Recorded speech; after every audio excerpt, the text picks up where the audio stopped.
Su central de energía subconsciente, módulo 4. Para poder desbloquear su potencialidad plena es absolutamente esencial que comprenda la relación entre la mente consciente y la subconsciente. Se han escrito miles de libros sobre este tema. Las complejidades son enormes. A lo largo de toda la historia de la humanidad se ha hablado del consciente y del subconsciente, especialmente del subconsciente. El subconsciente a menudo se conoce como la central de energía de nuestro ser. Hablaremos más de cómo uno afecta a su subconsciente según vayamos avanzando en este programa. Empecemos por hablar de la relación entre las dos mentes y de lo que puede hacer para controlarla y para cambiar la programación interna de la mente subconsciente. La mente consciente y la subconsciente están maravillosamente diseñadas. El diseño maestro, si me entienden, en el sentido de que tienen funciones muy distintas y trabajan perfectamente en tándem la una con la otra. Quizás un buen modo de ilustrarlo es diciendo que esta es la mente consciente y esta es la subconsciente. En realidad, la mente consciente realiza alrededor del 10% del pensamiento responsable de alrededor del 10% del conocimiento consciente, y la mente subconsciente hace al menos el 90% o más. Cuando hablamos de la potencialidad humana y de desbloquear la potencialidad humana, queremos decir desbloquear la enorme capacidad del poder del subconsciente. ¿Qué hace la mente consciente? La mente consciente tiene ciertas funciones específicas. En primer lugar, la mente consciente es objetiva. La mente consciente puede observar el mundo con claridad, si quieren, y considerarlo de manera analítica, objetiva, quiero decir sin emoción. Estas son 3 de sus cualidades. En otras palabras, puede distinguir la diferencia entre verdad y mentira. Es como si dijéramos la parte matemática, impasible del cerebro. La mente consciente tiene 4 funciones. La primera es, la mente consciente identifica los datos de entrada. Los datos de entrada pueden venir de varias fuentes. Pueden ser nuestros pensamientos o las cosas que nos suceden en el mundo externo. Así que pongamos que está cruzando una calle, hablamos de su mente. Está cruzando una calle y oye el ruido de un automóvil. Sus ojos se vuelven inmediatamente hacia la derecha para ver qué es el sonido e identificar lo que lo produce. Cuando uno ve el automóvil, automáticamente asocia el ruido con el coche. Lo segundo que hace la mente consciente es comparar ese automóvil en movimiento con todos los demás automóviles en movimiento de su experiencia. Si usted vive en una gran ciudad como Nueva York, ve un coche y compara ese automóvil en movimiento con otros coches, ha visto 100.000, quizás 1.000.000 de automóviles en movimiento y sus reflejos son muy rápidos. Si vive en un país donde no hay muchos automóviles, lo más probable es que cuando vea un vehículo en movimiento, sus reflejos sean muy lentos. La comparación, si quieren, se hace por medio de un rápido reconocimiento por el subconsciente y una verificación de todas las experiencias previas que uno haya tenido de los coches en movimiento. Según se hace esto, según se hace la comparación, se obtiene una respuesta instantánea. De hecho, se dice que el subconsciente funciona aproximadamente a 30.000 veces la velocidad de la mente consciente.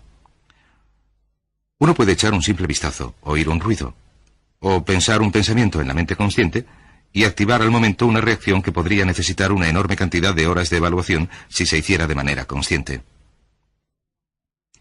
El tercer punto, la tercera función de la mente consciente, es que analiza. Una vez que recibe una respuesta a su comparación, analiza la situación. Usted está cruzando la calle, oye el ruido del motor del automóvil, vuelve los ojos a la derecha, ve el coche que viene hacia usted. Su comparación le dice que va a 90 por hora y que estará donde usted está en un segundo, a no ser que usted se mueva.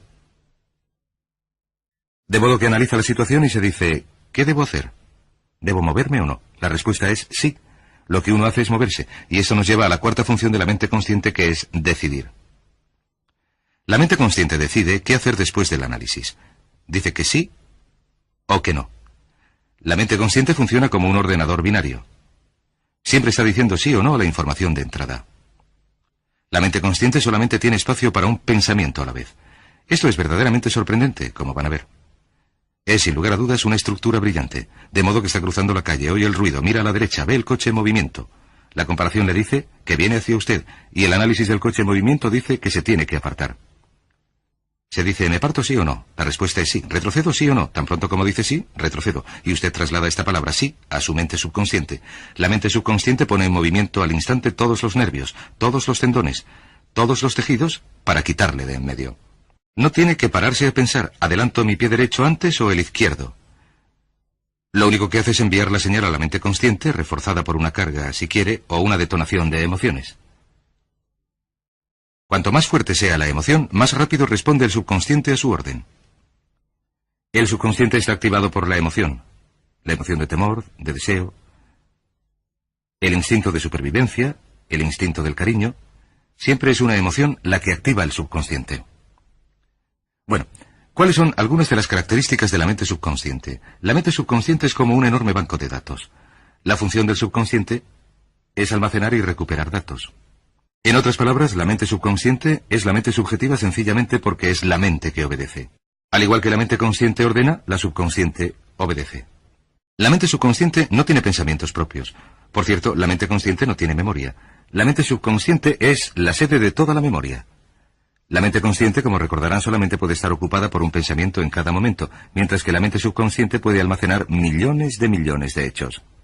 La relación entre el consciente y el subconsciente es que el consciente es como un jardinero y el subconsciente como un jardín. Las semillas que se planten en la mente subconsciente son los que la mente subconsciente hará crecer.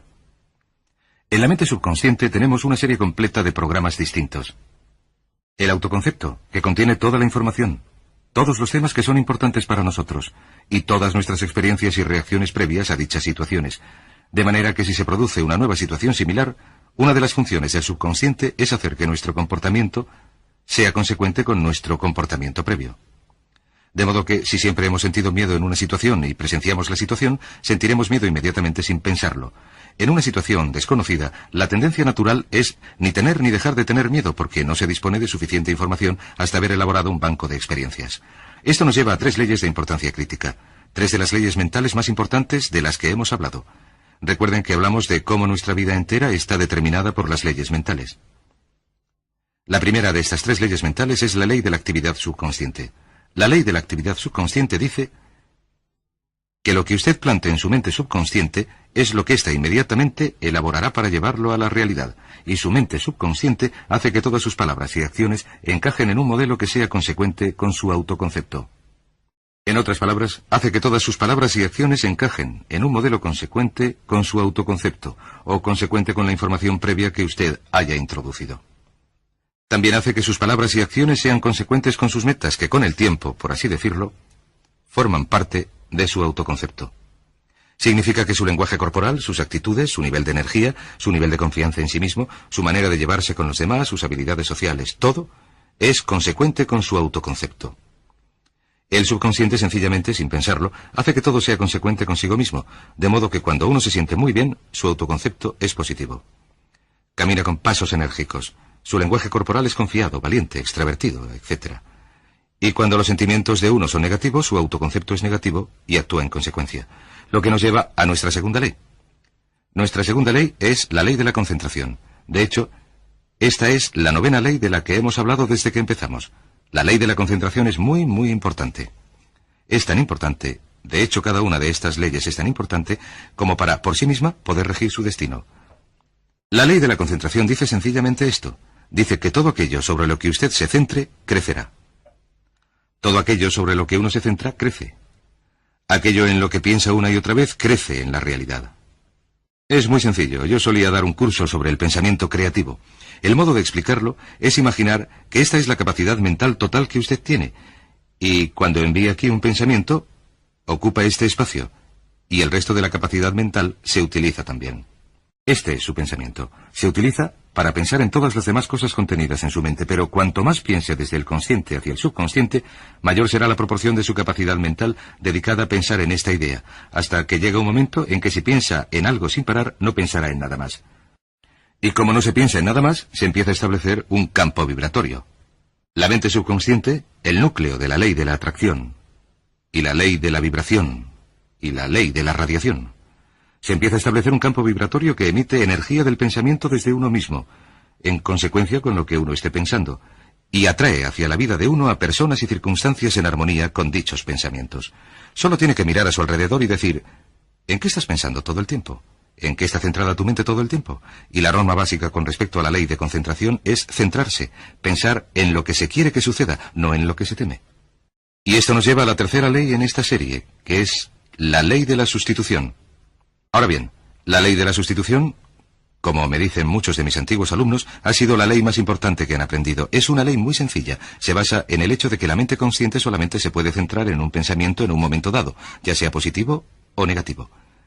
Si quiere deshacerse de un pensamiento negativo, la mente no es un vacío.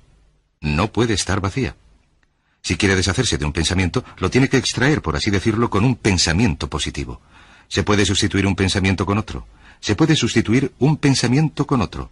Y si se hace esto de manera consecuente, si se sustituye cualquier pensamiento negativo, cualquier pensamiento de temor, de ansiedad, autolimitativo, cualquier expectativa negativa, cualquier cosa que le reprima, cualquier miedo al fracaso, a la carencia, a la pobreza, al rechazo, a la pérdida o a cualquier otra cosa, si lo sustituye con un pensamiento de deseo, y esta es la clave, temor frente a deseo, si centra su mente en lo que quiere y la libera de lo que no quiere, y se centra en su deseo, sus miedos disminuyen y se reducen según usted piensa en lo que quiere. Con el tiempo, debido a la ley de la sustitución, cada vez se tiene menos tiempo y menos emoción que dedicar a pensar en lo que no se desea. ¿Por qué tiene éxito cierta gente? Pues sencillamente por esto.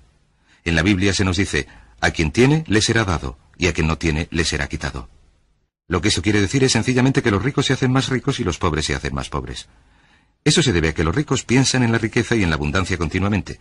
¿Y en qué piensan los pobres? Los pobres piensan en la carencia, la pérdida y la limitación, el peligro, el miedo, el fracaso, continuamente. De modo que, si desea desbloquear su potencialidad, si desea ir directo a las estrellas, tiene que utilizar la ley de la sustitución. Centre su mente en lo que desea. Utilice la ley de la concentración para centrarse continuamente en los resultados que desea. Céntrese en las soluciones en lugar de en los problemas, en las metas en lugar de en las pérdidas, y la ley de la actividad subconsciente ajustará sus palabras, sus acciones, sus sentimientos, sus emociones y todo lo demás, hasta el punto en que atraerá a su vida a las personas y las circunstancias que se armonicen con ella. Ahora bien, ¿qué es lo más potente que puede hacer? Sencillamente esto. El éxito empieza cuando uno se hace con el control decidido, sistemático, del contenido de su mente consciente. Todo vuelve a la ley del control. Hablamos de este tema al principio.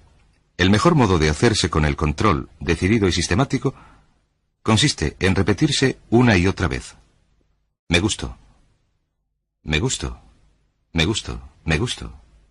Cuando se repite me gusto, o mejor aún, me amo una y otra vez, este pensamiento penetra cada vez más profundamente en la mente subconsciente. Uno piensa en sí mismo en términos positivos, cada vez más hace que salgan los pensamientos de inferioridad, negatividad, miedo, fracaso, rechazo, y así sucesivamente, y que se programen todos los datos anteriores en su ordenador subconsciente, que es consecuente con un elevado grado de autoestimación, de efectividad personal y de rendimiento personal excelente. La clave de su éxito en la vida consiste en utilizar el poder de su mente subconsciente para programarla con pensamientos, palabras, imágenes, ideas y sentimientos consecuentes con un alto rendimiento, y centrar su mente en lo que desee y alejarla de lo que tema. Y recuerde, lo único en este mundo que puede controlar es su pensamiento. Lo único en el mundo que puede controlar son sus pensamientos conscientes. Si hace eso, todo lo demás será posible para usted.